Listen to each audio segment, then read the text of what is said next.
What's going on, everyone? Jimmy Like Halo here, back again, and today we're talking about Pokemon Black and White, technically, and Black 2 and White 2, or whatever you want to call it. Now, both of these games I did not play when they came out. Black version, which was the first time I played Black and White, I believe, I don't even know if I played it on the original DS. It might not have even been until I got a 3DS. But I really, really love Gen 5.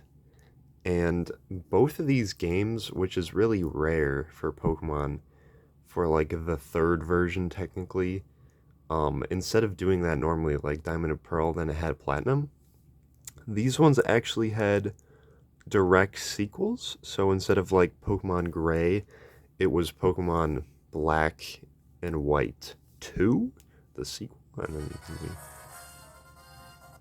that has the music. This sounds literally like Godzilla, bro, I swear. Anyway, so both these versions have Reshiram in it. So originally it was like Yin and Yang reverse. It was black head Reshiram and then white head Zekrom for the legendary on the cover. And then for White 2, Black 2, White 2, it was along with the version of the game. So black head Zekrom, white 2 had Reshiram. Not that that super matters. Let's say the person who got black again, or they wanted the other legendary. If they got the other version, they would get the other version exclusive legendaries that they could transfer if they had two 3DSs or two DSs. What was weird about White 2, kind of like when Ultra Sun and Moon came out, that's when the Switch was already out. When these games came out in 2012, the 3DS was already out, and it was a DS game. It's just another Pokemon classic move where the new console will be out, but they've already made like the third version or whatever for that current console, so it just comes out on that current platform. But despite these being both Generation 5 games, this direct sequel is a lot more different than a traditional third game would be, like Platinum. So I don't know if I'm in the same location, but I'm gonna look at the map at least. Yeah, I'm not. So let me show you that. So yeah, as you can see, this was the original Unova map here. It started all the way down here, and then you would work your way from New Vema Town all the way to Castelia City, and then would go to the middle to Nimbasa, and then you go to the left to Driftveld. But in this game, they added a whole new other area here on the left side where you start in Aspertia City. I think that's how you pronounce that. And you work your way to, there's two, so the first gym is a still normal type, but a different trainer. And then Verbank City is an entirely new gym with a poison type. And then you go to Castelia City from the water. I don't know if it lets you go to the earlier places later in the game or earlier, but after that, you do go to Nimbasa again, and then I do think you go to Driftbelt. But as you can see, there's like a bunch of extra, like compared to this one, there's an extra like line here. It's been a hot minute. Okay, Pokemon World Tournament, I remember. Relic Passage, I think, is just part of this area. And then yeah, they also added the sewers to Castelia. But then yeah, this right side of the map is actually more involved with the story this time around. Like you actually get to go to Undella Town. This is another new town, Lentimus Town, like during the actual story. And then there's another in Humalau City, which is another new city. Is the 8th gym for water type that you take from this side instead of this side of Victory Road to get to the Elite Four, which you actually challenge the champion during the actual game instead of fighting N and then Team Plasma, which was really cool from the original. So overall, I think I like the story more in the first one. Not that the second one's bad at all, but I think the gameplay in the second one's better because for Black and White, it was kind of like a soft reboot to the series. They almost had like about 150 brand new Pokemon, and you couldn't. I think there might have been a few, but you really could not get any other generation of Pokemon, 1, 2, 3, 4, during the main game until you got to this side over here. Whereas in Black and White 2, you can get like Mareep, which is a Gen 2 Pokemon, in like the very first area over here as a wild Pokemon. Like there was way more generations that you could do in variety.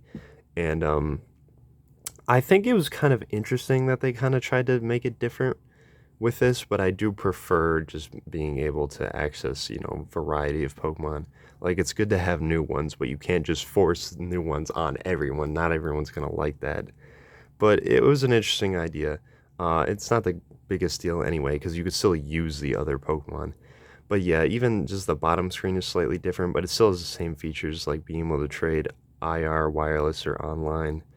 Um, which progressed the bottom screen from Gen 4, which was just like the PokeWatch. But yeah, I think Gen 5 really perfected the pixel art style of Pokemon. Like before it went 3D, when they had this style, it's not just like static images of the sprites. I'm going to show you in a battle that they actually like move around and it looks really, really good. Especially when you compare it to the early 3DS games where they're 3D models, but like they're just kind of standing there. They don't really do much in comparison to this, where as you can see, like this little sphere.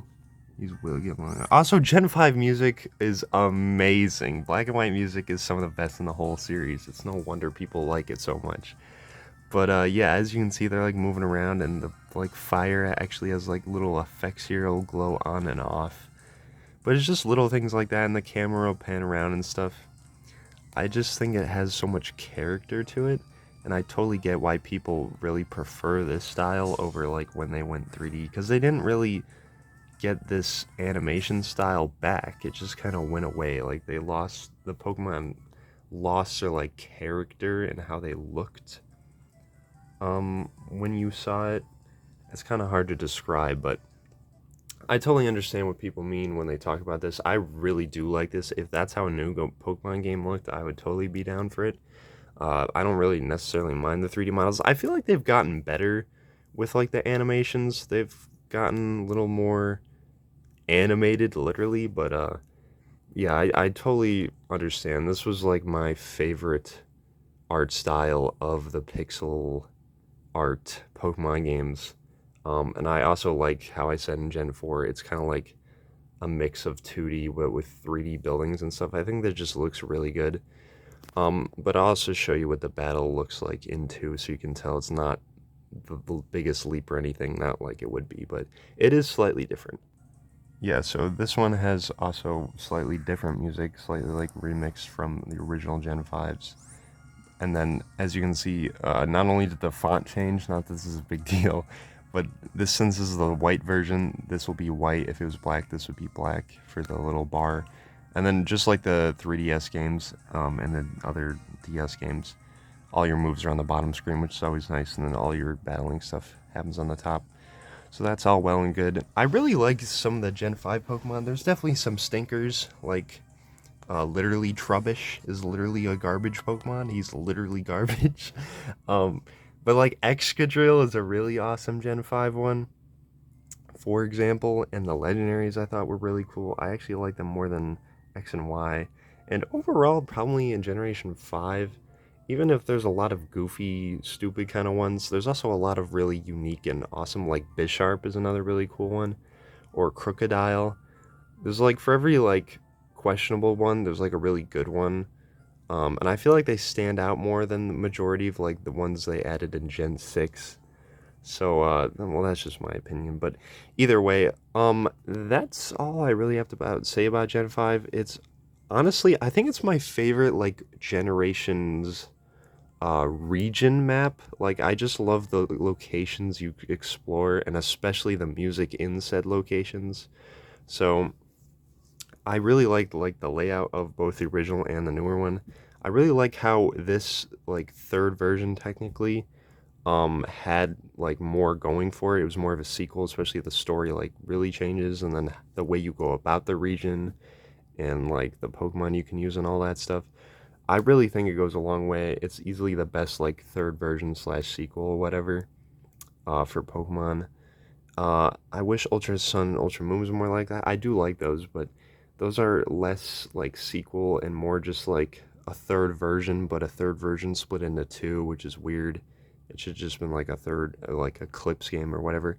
But anyway, Generation 5 is definitely one of my favorites, probably top 3. Like, for me, it'd be like Generation 3, 5, and I don't know if it would be Gen 2 or 4. That's hard to say. I think it would be Gen 3, Gen 5, Gen 2 in terms of the mainline, like, overall experience and how much I like them. But yeah, that's all about to have to say for this video. Let me know what you think of Generation 5, whether you prefer black and white or black 2 and white 2. What's your favorite Pokemon in them? Your music, whatever. Let me know what you think in the comments, and yeah, that's about all for this video, and I'll see you in the next one.